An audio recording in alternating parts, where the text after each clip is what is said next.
Well, here we are for another episode of On the Couch. Today we have Mark and Matt from ResusRight. Well, let's start with you, Mark. Tell us what's the problem that ResusRight is trying to solve, and why is that important?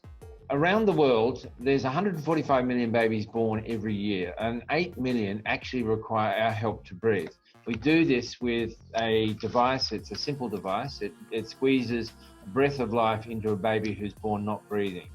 Now, sadly, 1.8 million babies every year die on the first day of life, and in fact, a further 1 million survive with permanent brain damage.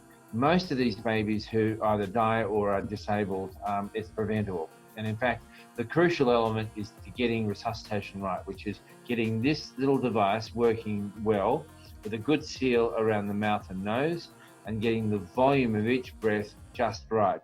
Now, it sounds a simple matter, and clearly midwives, nurses, doctors, and first responders are less likely to get it right. But training with mannequins sounds very easy, but in fact, there's no way of knowing if you've got a leak around the face mask placed on the nose.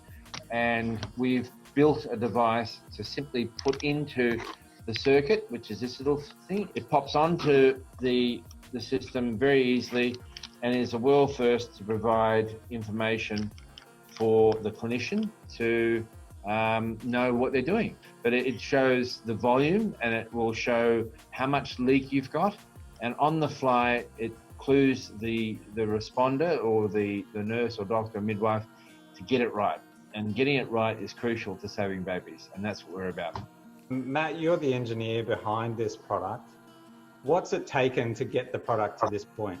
Myself and Matt, the other engineer, we've been working hard at this for the past few months, but it's been amazing. We've now looped in an industrial design firm, and so we're on to the next iteration.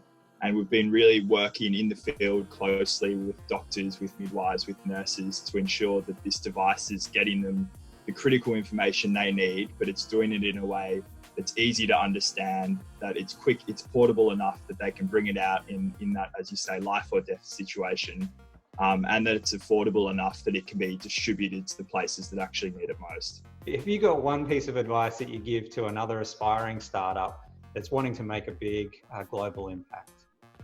No, I think the biggest thing that I've learned through Remarkable, the number one takeaway, is you have to surround yourself with the right people and the right network of connections and the right mentors. Because as a founder, no one knows everything, and as a startup founder, as you first start up, you know nothing, and so you need people who are there to be able to give you the right ingredients, to give you their experiences and their knowledge, and sort of give you that basis to allow you to take your startup forward.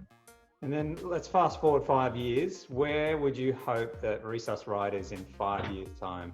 We're going to have the ResusRight resuscitation device with every birth attendant and every ambulance on their clip, ready to go, every accident emergency department, where not only babies, but children, adults. This device will revolutionize resuscitation anywhere in the world, and it's crucial. In this era of COVID stress, resuscitation has never been more important in getting it right. Can't wait to see the next part of your journey and beyond. So thanks for spending some time on my couch and in your homes. Pleasure. See you next time. Thank you, Pete. Thanks, Pete. Cheers.